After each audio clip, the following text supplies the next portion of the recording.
Saludos estimados participantes, sean bienvenidos. Vamos a dar inicio a las temáticas de las técnicas del presupuesto de capital, identificando aquellas herramientas que nos van a permitir generar el detalle de evaluación de los distintos flujos de efectivo que generan proyectos de inversión. Para ello, la viabilidad de los proyectos debe ser evaluada en base al análisis de sus flujos de efectivo, que son las entradas de dinero que producen.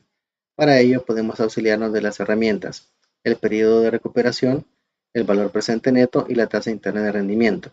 Estos temas pueden ser encontrados en los capítulos número 9 del libro de Besley, en su 14ª edición, y en el libro de Gitman, 11ª edición, igual en el capítulo 9.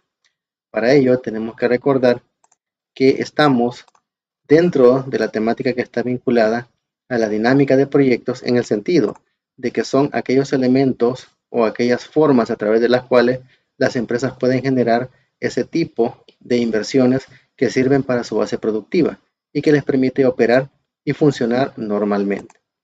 Para eso tenemos que recordar que debemos partir de la premisa de dos proyectos, porque estamos haciendo una comparativa de los mismos. En ese sentido, tenemos que tomar en cuenta que el proyecto X, que es el ejemplo que estamos teniendo, presenta una inversión inicial de $42,000 y flujos de efectivo constantes de $14,000 para 5 años. Es decir, tratamos en este caso de una anualidad. El proyecto Y presenta una inversión inicial de $45,000 y flujos de efectivo que no son similares, es decir, hablamos de flujos mixtos, iniciando en $28,000 y terminando en $10,000 en el año 5. Para ello tenemos que apoyarnos en el concepto de lo que es la primera herramienta que estamos viendo, que es el periodo de recuperación, y en ese sentido tenemos que ver que el periodo de recuperación es el número de años requeridos para que se pueda recuperar una inversión. En el caso de una anualidad, partimos de la premisa de que el periodo de recuperación se calcula al dividir la inversión inicial entre la entrada de efectivo anual o su anualidad. Y en el caso de un flujo mixto, las entradas de efectivo se deben acumular hasta que se logra recuperar la totalidad de la inversión. Como toda herramienta de evaluación, tenemos que recordar que debemos definir los parámetros que nos permiten identificar de qué manera tomamos decisiones a la luz de esta herramienta. Entonces, partimos de los criterios de decisión. Si el periodo de recuperación es menor o igual al periodo de recuperación que establece la empresa según sus metas, el proyecto se debe aceptar. Por otra parte, si el periodo de recuperación es mayor que lo definido como meta por la empresa, entonces debemos rechazarlo. Para ello, valoramos entonces el periodo de recuperación del proyecto X, que es una anualidad, y como la teoría nos dice, tenemos que verificar la inversión inicial dividida entre el flujo de efectivo anual. Recordando la inversión inicial de $42,000 entre los $14,000 de entrada anual, nos da un total de 3 años de recuperación. Es decir, que la inversión inicial de $42,000 yo la puedo recuperar como inversionista en 3 años, considerando la entrada de efectivo anual que ese proyecto me va a generar. En el caso del proyecto Y, que es un flujo mixto, la cuestión se vuelve un poquito más elaborada, porque tenemos que hacer una acumulación de las entradas de efectivo de año con año hasta llegar al punto en el que recuperamos la inversión. Para ello, la entrada de efectivo del año 1, que es de $28,000, le sumamos la entrada de efectivo del año 2. Hacemos un total de $40,000 a los 2 años. En este punto se encuentra que recuperamos $40,000 al cabo de 2 años, pero hacen falta $5,000 para cubrir la inversión inicial, que es de $45,000. Entonces, ¿qué debemos hacer?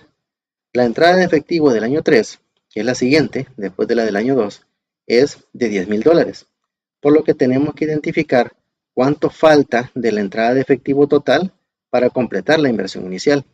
En ese sentido, debemos relacionar qué valor se necesita para completar la inversión inicial entre la entrada de efectivo de ese año. Para ello hacemos este arreglo. El periodo de recuperación lo obtenemos 2, que es el periodo en años que ya teníamos definido, y le sumamos la parte que nos falta para completar la inversión inicial y la dividimos entre la entrada de efectivo de ese año. En este caso sería $5,000 entre los $10,000, que es el flujo de efectivo esperado, y obtenemos 2.5 años de periodo de recuperación. Jerarquizando los resultados de mayor a menor en el grado de liquidez, el primer lugar lo lleva el proyecto Y, porque tiene un periodo de recuperación de 2.5 años, mientras que el proyecto X ya llega hasta los 3. Significa que de los dos, el que tiene la mayor potencialidad en cuanto a la liquidez, porque más rápido se recupera, es el proyecto Y. Para ello tenemos que recordar que además de un criterio de decisión, esta herramienta, como toda herramienta técnica, tiene sus bondades y defectos. Para ello tenemos que ver el apartado de sus ventajas. ¿Cuáles serían las ventajas? Primero, que considera los flujos de efectivo en vez de utilidades contables, es decir, parte de la premisa del uso de dinero real. Segundo, proporciona atención implícita a la periodicidad de los flujos de efectivo y por lo tanto toma en cuenta el valor del dinero en el tiempo. Y tercero, el periodo de recuperación representa una medida de riesgo. En consecuencia, cuanto más corto sea el periodo de recuperación, menor será la exposición de la empresa a dicho riesgo. O dicho en otros términos, mientras más se tarde la empresa en recuperar el dinero, más riesgo está corriendo. Por otro lado, las desventajas o debilidades que tiene esta herramienta van en el sentido de que no basa sus flujos de efectivo en términos de descuento para determinarlos, en el sentido de que no está considerando flujos de efectivo que han sido castigados por un tipo de rendimiento, sino que toma los valores según cómo se generan en el año.